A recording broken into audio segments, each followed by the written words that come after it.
आज Doubtnut app download करें। Doubtnut पर अपने सभी गणित, रसायन विज्ञान, भौतिक विज्ञान और जीव विज्ञान के डाउट्स का करो सफाया। बस प्रश्न की फोटो खींचो, एक ही प्रश्न को क्रॉप करो और तुरंत वीडियो सोल्यूशन पाओ। अभी डाउनलोड करें। हेलो स्टूडेंट्स, हमें यहाँ पे क्वेश्चन गिवन है 36 ग्राम जल एवं 828 ग्राम एथिल अल्कोहल के एक आदर्श व्यवहार वाला मिश्रण बनाते हैं। ठीक है, इन दोनों को मिला करके इस मिश्रण में जल का मोल अंश क्या है। ठीक है, मोल अंश यानी कि यहाँ पे क्या निकालने की बात कर रहा है, यहाँ पे मोल प्रभाज ज्ञात करना है। हमें किसका ज्ञात करना है? जल का। तो मोल प्रभाज का जो फॉर्मूला होता है वो क्या होता है? किसी एक अवयव के या फिर जो विलय है, ठीक है, उसके मोल अपॉन जो विलयन के कुल मोल हैं वो। ठीक है, यहाँ पे कुछ ऑप्शन दिए हैं और बताना है कि इनमें से कौन सा ऑप्शन करेक्ट है। ठीक है, और ये मोल प्रभाज का फॉर्मूला है, तो अब इसमें हम सभी के मान रखेंगे। सबसे पहले हम जल के और एथिल अल्कोहल इन दोनों के ही मोल ज्ञात कर लेंगे कि क्या है। ठीक है, उसके बाद फिर हम जल का मोल प्रभाज ज्ञात करेंगे। तो जल के मोल ज्ञात करने के लिए सबसे पहले तो हमें क्या पता होना चाहिए? जल का भार और जल का अणुभार। ठीक है, जल के मोल,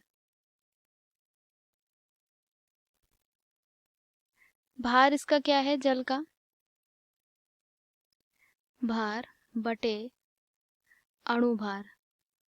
तो हमें यहाँ पे क्वेश्चन में दिया हुआ है जल हम कितना ले रहे हैं, यहाँ पे 36 ग्राम। ठीक है, तो यहाँ पे भार की जगह पर क्या आ जाएगा? 36। और अणुभार इसका कितना होता है वो हम ज्ञात कर लेते हैं। ठीक है, H2O का अणुभार कैसे निकालेंगे? हाइड्रोजन के इसका परमाणु भार लिखेंगे तो वो कितना होता है? 1। ठीक है, और 2 हाइड्रोजन दिए हैं तो प्लस गुणे 2। फिर उसके बाद यहाँ पे हमें क्या दिया हुआ है? ऑक्सीजन दिया हुआ है तत्व, इसका परमाणु भार कितना होता है? 16।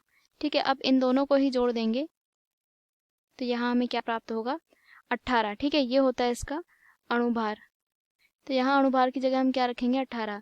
जब इसको सॉल्व करेंगे तो जल के मोल कितने आएंगे? 2।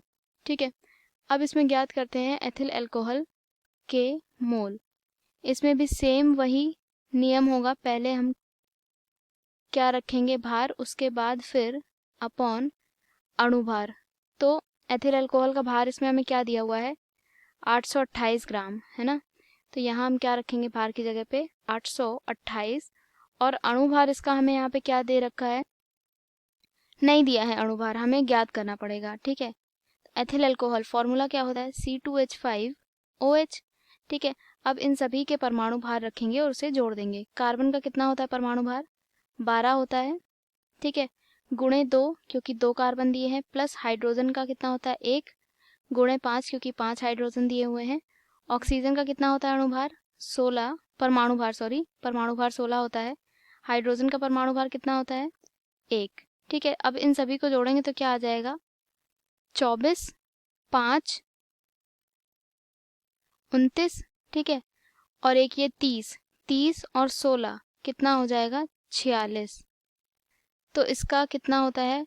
अणुभार 46 होता है। ठीक है, जब इसे सॉल्व करेंगे तो हमें यहाँ पे कितने मोल प्राप्त होंगे? इसके 18 मोल प्राप्त होंगे।